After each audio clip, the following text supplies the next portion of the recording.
The book is fiction, but the wardrobe from the Jaded Duology is actually real. So let's back up a little bit.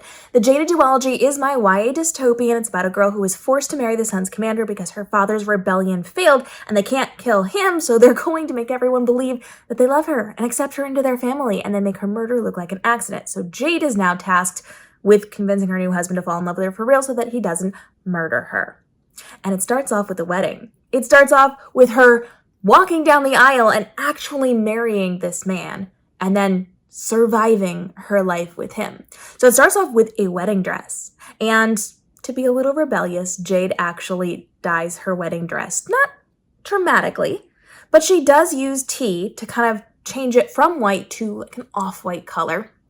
And then later on in the story, we see a secondary, really important dress that's a little bit of a spoiler, so I'm not going to tell you too much about it. But I did make both of these dresses. They real life exist, and I did make them after I wrote the book. So I created this entire storyline, I visualized this beautiful dress, and then when the book was done, when I was getting ready to do marketing, I said, I know, let me get out my sewing machine. And so I pulled out Esmeralda Valentina. That is my mannequin. Yes, she does have a fancy name. And I started work on a dress. And so I used several different pieces, several different versions of this because they are such dramatically different dresses, even though they have some similarities. And this is the secondary dress. So the first one is her wedding dress. This one is kind of like the secondary dress. You can see it is all shattered at the end. It's got all these like little butterflies on them. They've got all of these little things. And this hairpiece actually right there is inside of the book. I wrote this into the novel, and I actually created that before I wrote that scene because I knew that I was going to have that hairpiece. I wanted to have a real life version of that so I could use it when I went to book signings and things like that. Now I don't because it gives me a headache and we're not going to do that at a book signing, but I do have this. I've got it in a container. It's currently on my bookshelf downstairs, and I pull it out every once in a while for marketing purposes. It's got beautiful purple jewels in it and some green tones, and it's really, really pretty with the dress, and it was part of that scene. And so I made both of these dresses. They're really, really pretty. This one has like a corset on it. There's lots of flowy things that look like little white butterflies, and it's shattered at the end. And so I created like a skirt, and I cut up the ends of it and I tied them into knots, and I added other types of material so it's not just the one solid material.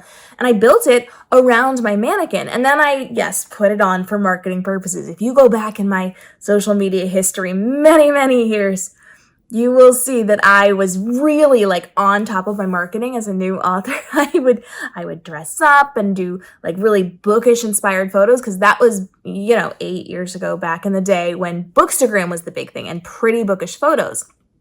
So I would take pictures that were reminiscent of my characters. In my videos, I would do things that were reminiscent of my characters, especially with the way that I dressed, and I would kind of match it to which book I was talking about.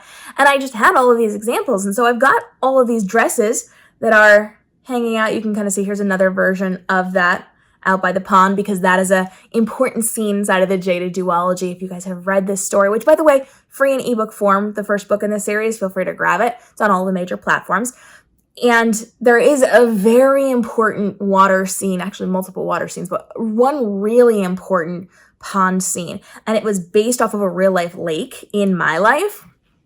And so we've got like all of that. I went all out on my marketing, but I have both of these dresses and they real life exist. I still real life have them. I think they're packed away. I packed them away when I moved and I didn't really like unpack them to reuse them. So they're tucked away somewhere, but I real life have them. They real life exist and I can real life wear them to book signings if I so choose. I so choose not to because it's a white dress. It's a little bit on the see-through side. It's not going to be functional for a book signing, but I have shown up in big poofy skirts. I've shown up doing all of this other stuff. And one day I may show up in a mermaid tail as well, although that's not very functional either. So one of the fun things that I've been able to do in my life is to cosplay my own characters and to look like my own characters in the content that I am creating and all these things that I am doing. And it's just a really fun way to connect with my characters. It also can be very helpful if you are somebody who needs to kind of like act out your scenes. Like if you need to know how a fight scene works and you get up and you kind of like move around. If you're doing, and I did this a lot, mermaids on land, like my mermaids in the Siren Wars get yanked out of the ocean at one point, and I had to physically try how to move around with my legs together and not being able to use my legs or most of my body. I would have to haul myself around with my arms, but also be able to like get over objects if I was climbing over a wall and things like that. And I would have to try it out. So if you are somebody that needs to try certain things out, you can make your own outfits or similar outfits. It doesn't even have to look the same, but as long as it's like the same flowy type fabric, or, it's going to toss the same way or tie the same way or lay the same way, and you can function as the way your character would be dressed, that's a really good thing for your world building.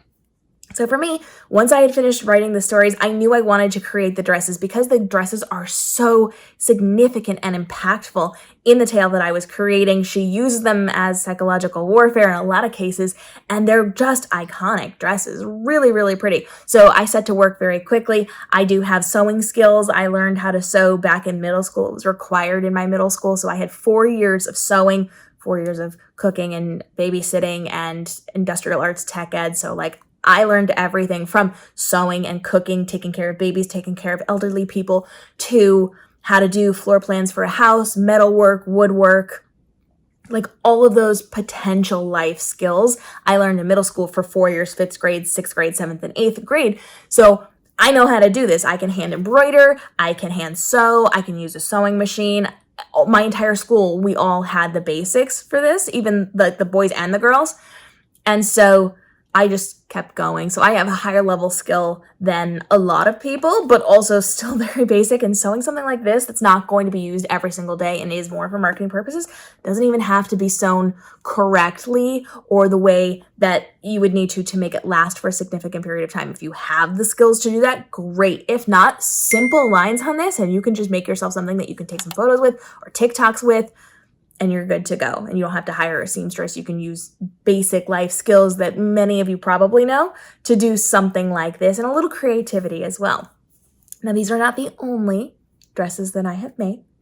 I have done other things for other characters, so if you want to hear about those, go ahead and let me know down in the comments. I'm kind of breaking down some of the behind the scenes from my author career, because here we are 8 years into my author career, and so many of you are new. You have not been with me for the last 8 years, so you missed like the fun era of me in my author life, because I went all in. Everything was visual and examples and opportunities, and I built you interactive games and like all of those things. And so if you're new around here within the last couple of years, you missed the golden era.